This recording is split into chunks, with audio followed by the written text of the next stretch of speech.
What if you could create an entire video from beginning to end with nothing more than a simple text prompt? Not just 8-second clips, but a full cohesive story in minutes.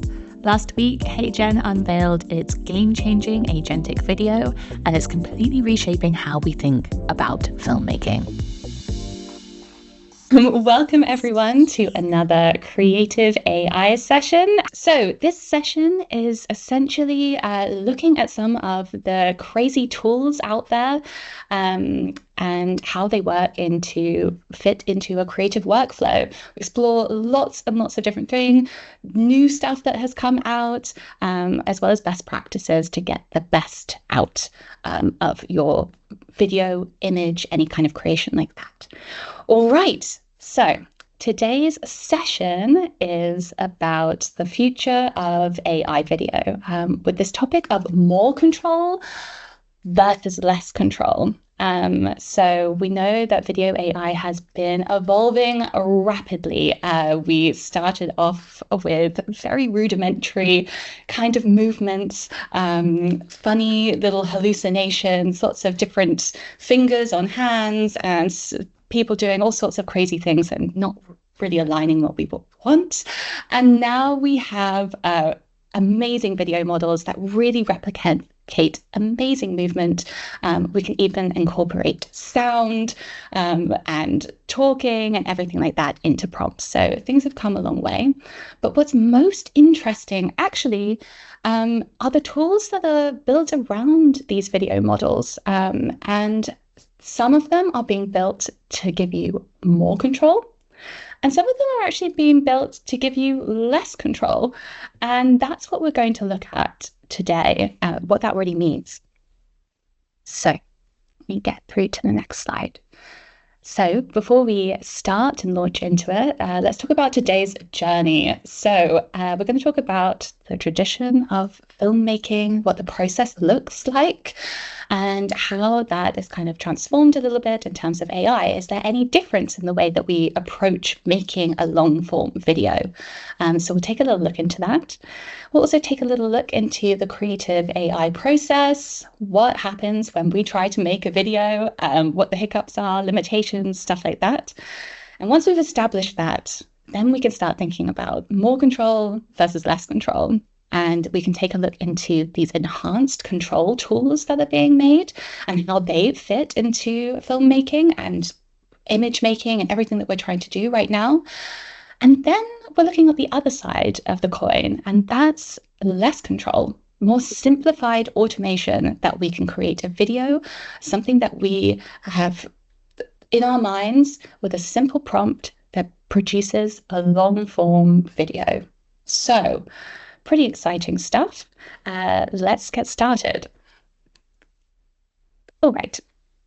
So I think before we go into AI, we need to have a really solid basis of what making a film or a long form video actually looks like, right? We have a pre-production stage. So that's when we develop our script, we do our storyboard, we figure out where we're going to film, we make our cast, all of this kind of stuff. That's really important so that we know we have a good starting foundation of where we're moving. Then we have the production. So this is where all the video and audio elements are captured on set. We have lots of crew there, figuring out what goes what. But this is where we make the clips, for instance. And then we have post-production. That's where we're going to edit all of this footage together. We might add on some visual effects to make it look a bit exciting. We might add on some sound effects, really, really nice music in the background. We're going to make it look really fantastic and bring it all together. And then again, at the end, we have like distribution. Where is it going to go in the end? What do we need to export it at in terms of file type, etc.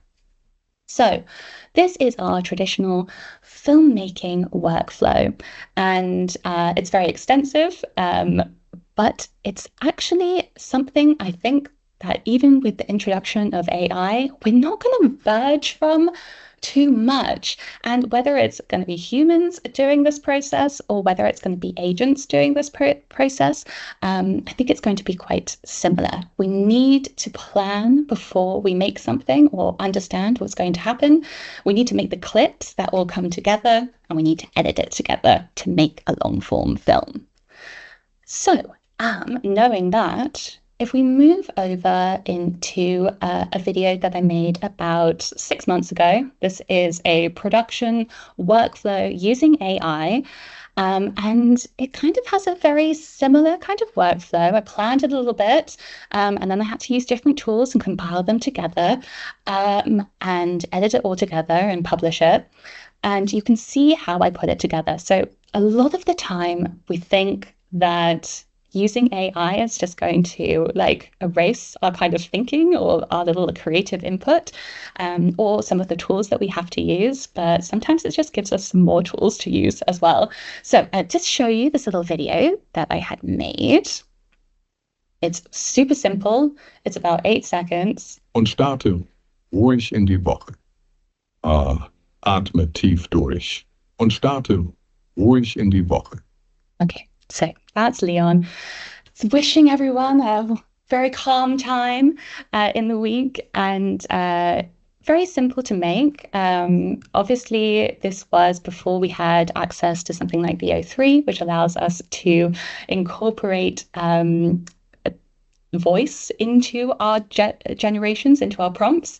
So there were a couple of different steps I had to go through. And can you believe this? It's only like 6 months ago, and everything has changed. So first of all, I needed to produce the audio. So I used a tool named 11 Labs. If you haven't heard that, it's a platform where you can create AI voices.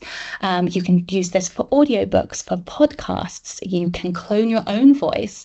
You can even prompt in a character of your dreams, maybe a little gremlin or something, and with a gnarly little voice, and you can do that into the prompt and it can generate that voice. So if you had like a little cartoon in mind, you might want to generate a voice for it. We did that with LEEON. Obviously, we generated his voice to match his character. So I would use 11 Labs to make him say something. Then I created the video using the Minimax model, in order to get him doing this nice little movement here. I started with a starting image, and then I prompted what I wanted him to do. And then this was before we could generate a video with voices already incorporated into it. So I had to somehow match them together. So I needed another tool, which was lip sync, to get the mouth and the audio together. And then I put it through to edit it in Adobe Premiere Pro. Quite a few steps, actually, in order to get this really short video. Thank God things have got a lot better. If I'm using something like VO3, I could have just taken that start image and I could have prompted what I want him to say, what sound effects I want, and it will come forth in the small video that it will create. A lot of the shorts that we create now with LEEON on our social channels are thankfully just a kind of one prompt situation without having to use so many different tools. But there are lots of different tools out there that can make it even better. So obviously I'm talking about creating like a long form video in terms of this Hollywood production process. If I go back here, you can see I had to do all of these little steps just to create one clip. If I wanted a longer clip, I'm going to have to create more clips and pull them into a timeline and add them all together. So there's still a lot of work. I mean, nothing in comparison to doing a full Hollywood situation or even a video production. This definitely makes it a lot smaller. But nonetheless, yeah, there is still a lot of work to go into it.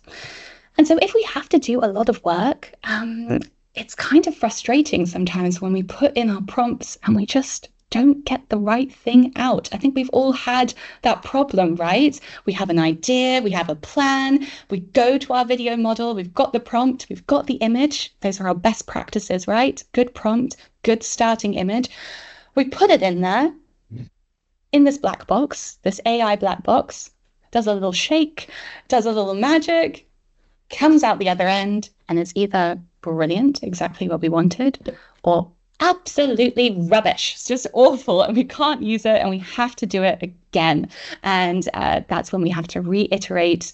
That's when we have to refine our prompts. We might need to give some negative prompts as well. Say I had a little rabbit that jumps out of a hat, and I said, the rabbit jumps out of the hat, but I really meant I want it to jump out of the hat onto the table, but I didn't put that in the first prompt. So the AI might have been like, oh, it jumps out of the hat, and that's it. It just floats around in the air, or it like jumps onto something else. We haven't given it those directions, so we have to go back and change it. If we want something really good to come out of it, we have to be really specific with our prompting, or at least we used to have to be really specific with our prompting. If we want really cool cinematic movement with the camera, we need to know the name of that and put that into our prompt. So that's been something that's quite difficult. So now we're at a stage where we're all pretty happy with the videos that get created through these models. But we want to maybe have a bit more control of what actually comes out. And that's where we move into enhanced control tools. So, of course, in this topic, we're going to look at more control, and then we're going to look at less control. But right now we're in the more control section. We want to know that we're going to spend a lot of time creating this video with our concept that we have, our creative concept. We want to know that when we produce these clips, they come out well. So there are several different tools that can be used. I'm just going to show you a couple of them so that you can understand what I mean by this. So for example, we have Higgsfield here. We have built-in camera movements, which I'll show you, texturizers, and other kind of specialized controls as well. So just showcase a couple. So this is Higgsfield. This is actually a platform where you can create images, you can create videos, all these different clips that you want, not long form videos beyond eight seconds, but clips that you can use in your larger video project. And the cool thing is that it allows you to have really amazing cinematic control without having to prompt it in. It takes care of that for you. So for instance, if I just quickly click on it, it's crazy, this platform. There's a lot going on. But ultimately, I could go ahead and say, I really want to have a certain special effect. I have no idea how I'm going to prompt that. I don't want to waste all my credits trying to get someone to burst into flames effectively, or get a really cool camera sweep, something like that. So I can go to Higgsfield and they have this built in. So I could go to camera controls, for instance, and you can see that they've got lots of special effects. This object's spinning around people. There's a little example here. There's some cats or some guitars, if you need that, of course. But there are lots of other ones too. I think my favorite in terms of what Higgsfield has to offer is the camera controls, like this kind of crash zoom. This is for roads, so it looks way more convincing. You can have a hero cam.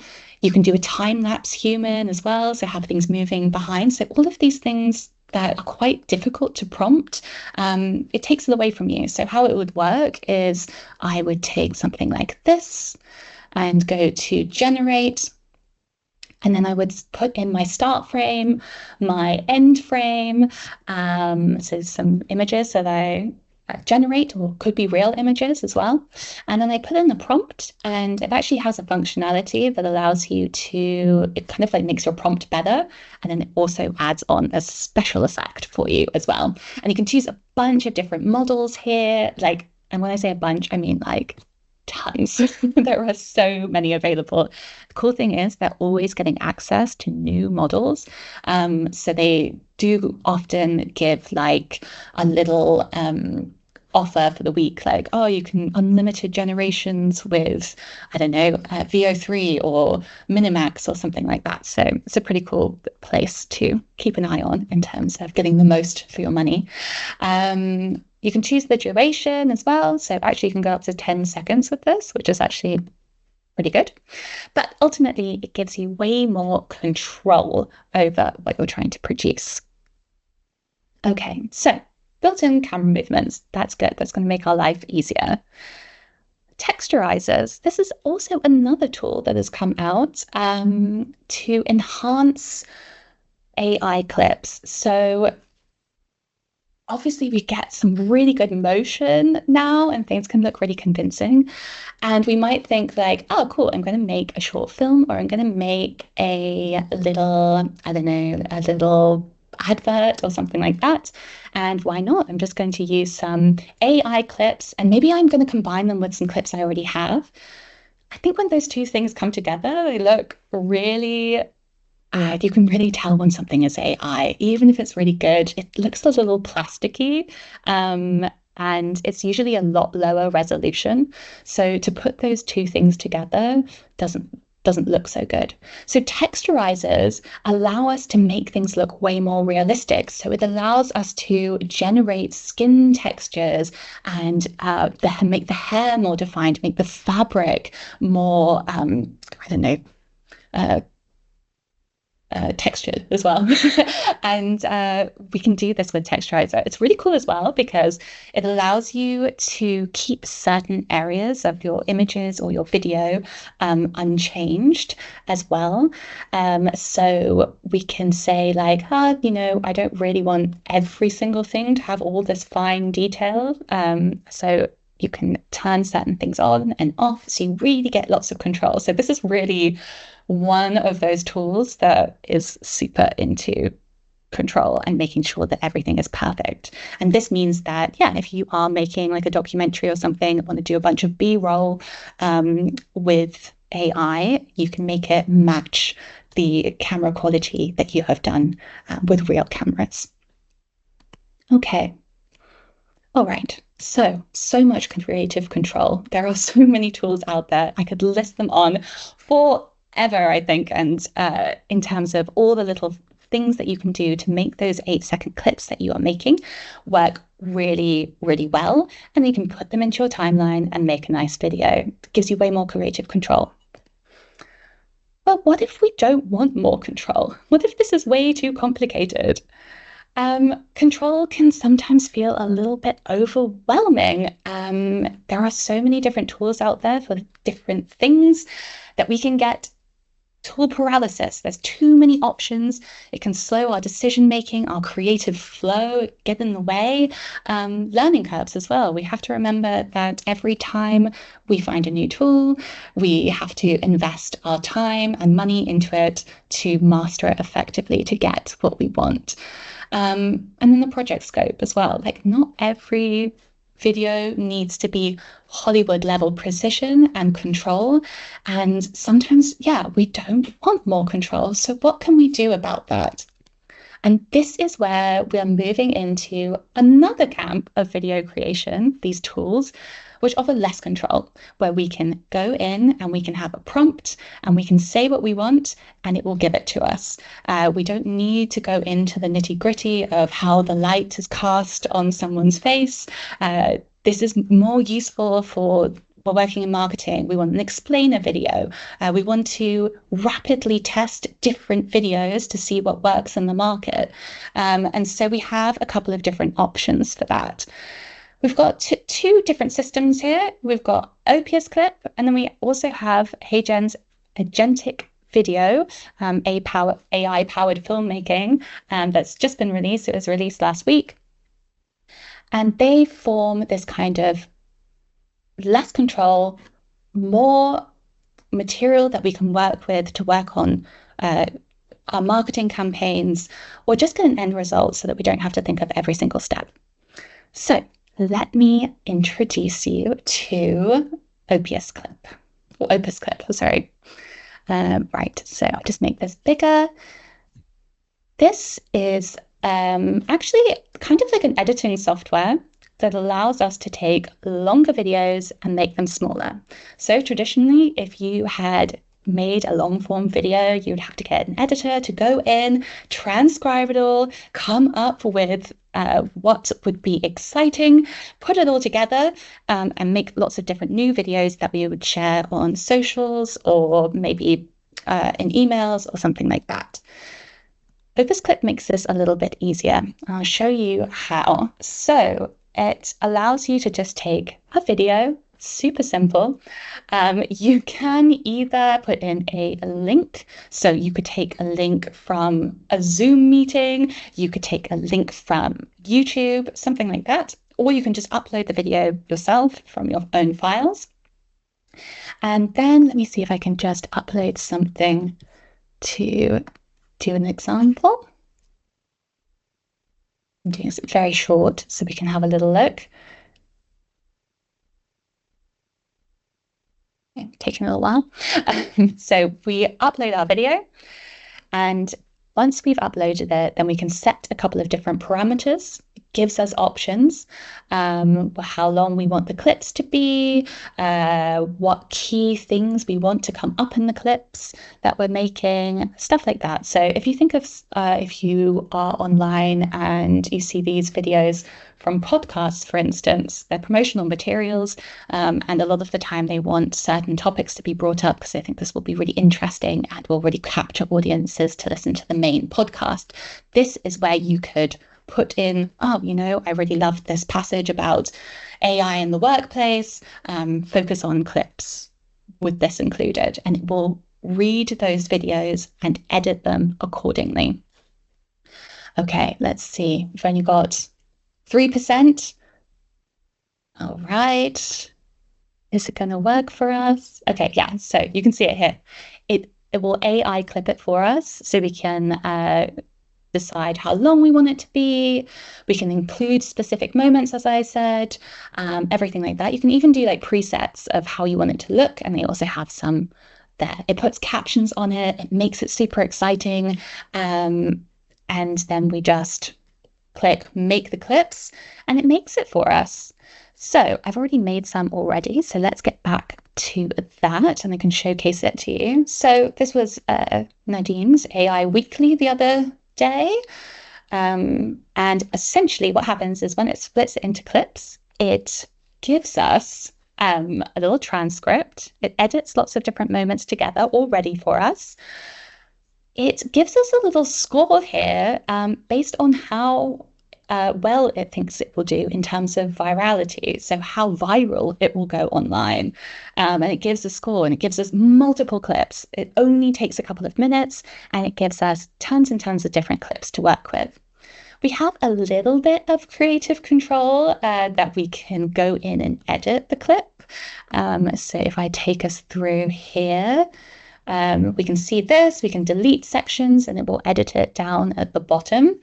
I can just move through here so we can see how that is. I can change this a little bit. Maybe the size is weird. I can do a different crop like that. So I have a little bit of creative control. I can also include B-roll, so I can generate it using AI. I can get it to generate stock B-roll that it takes from copyright stock places, stock libraries, and it will just choose that on top. So it will read what you're talking about and then choose the appropriate clip to go on top. So it can edit something and make it, you know, more exciting and ready for you to post. And everything is integrated here so that when you do have your video and you're ready to go, you can link up your socials and you can just publish it straight onto the social media. You don't even have to think about it. So why is this really good? This is good because we don't have to think too much about what might go viral, what might not. It does it for us. And then we can do some rapid testing here as well.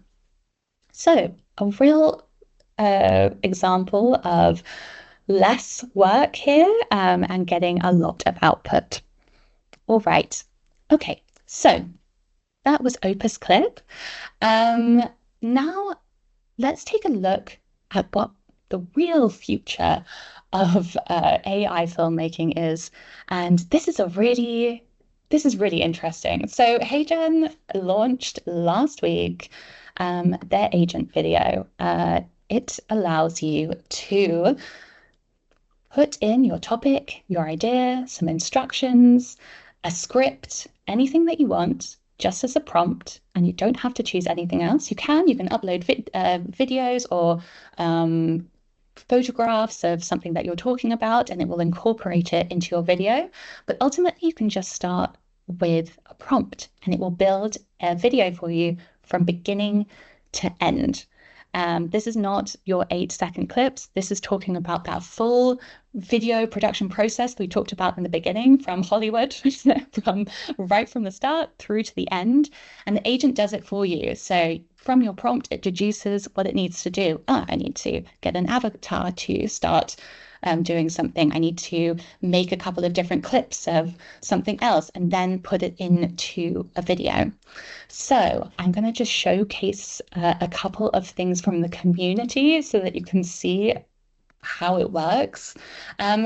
Let's keep in mind, of course, that this was launched last week, so some things might not work really, really well. So let's see how well it does do. So let's choose a video here. All right. I showcased this to a couple of you the other day, actually, when I came into your session. So please do not mind if I just take a look at it again. So here we go. This is a video for Poppy Gut Happy Soda. You can see that the person, in terms of their prompt, they had a bunch of videos that they had taken. So we've got this little video that they put in there. All right, nice. Also a couple of photographs and stuff like that. Okay, great.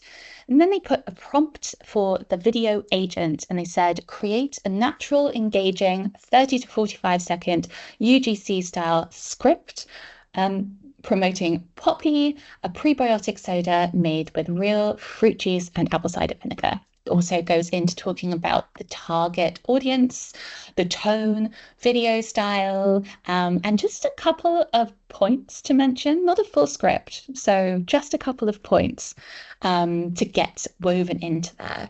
And then put it in, the model reasoned with it, so you can see what it's thinking to do, assessing the scope, etc. And then it created this video. So let's have a little look what happens with just a simple prompt. What do we get? Healthy, low-calorie soda? Wait a second. Yeah, that's right. It's Poppy, and it tastes like soda, but way better for you. It's made with apple cider vinegar and prebiotics, which is amazing for your gut health. And get this, only 25 calories per can and low sugar. Yeah, that's right. They have so many fun flavors, like strawberry lemon, cherry limeade, and watermelon. It's the perfect swap if you're trying to cut back on regular soda. Try Poppy. Your taste buds and your gut will thank you. Health. Okay, so there we go, a full video. Still a little AI, right? But it built this whole video from one simple prompt. And there are a ton of different other ones as well. I saw this other one, which I thought was a great example. This one too. So someone put in very basic prompt here. Didn't say too much about what it wanted, just how long it was going to be, about a no oil diet movement using myth versus fact format. And this one was quite interesting. So obviously it reasoned, it figured out what it was going to do, built it out a little bit for you, even if you hadn't put it in, and then asked you if that plan sounds good. And this person just said proceed, but you can make adjustments. You can talk with the AI and really craft it into something that you want it to be. And this is the video that we got. Welcome to a deep dive into the no-oil diet movement, a dietary approach gaining traction among health-conscious individuals. Let's separate fact from fiction regarding this popular trend. Myth number 1, all fats and oils are inherently unhealthy. Fact, not all fats are created. Okay. So before she tells us all about the no oil diet, what you can see in that video is that it has some really good motion design as well. So all these different text coming in and everything like that. That was done really, really well. So it can put those in together very effectively. I also looked at some of these animated ones with little characters. It's also cute. You can build little cartoons. It doesn't need to be avatars. As we know, Heygen is this like avatar system with these effective avatars, but you can also prompt it to make little animations with little, animated flowers and stuff like that. You don't need to have humans in it necessarily. So we can take a look at this very quickly. Welcome, young gardeners, to the Agile Garden, where we discover the magic of small changes growing into something truly amazing. Today, we're planting a very special seed in our glowing soil, a seed of an incremental flower. This isn't just any flower, it's a flower that teaches us about growing step by step, a little bit each week. Look closely. In our first week, our little bud has just peeked out from the soil, a tiny promise of what's to come. By the second week, with a little sunshine and care, our flower has grown a bit taller, and its stem is stronger. Each small change, like a little stretch towards the sun, helps our flower get ready for its beautiful bloom. Now, as we enter the third week, something exciting is happening. Our bud is starting to swell. It's preparing to Okay, so as we can see, it's made this little animated video. Actually looks quite consistent. I mean, obviously the flower just keeps coming out of the soil, which is a little bit weird because it should probably be up and then growing, but the consistency is actually really good. And I think if we have one of these kind of metaphorical videos, it seems to work quite well with just one simple prompt.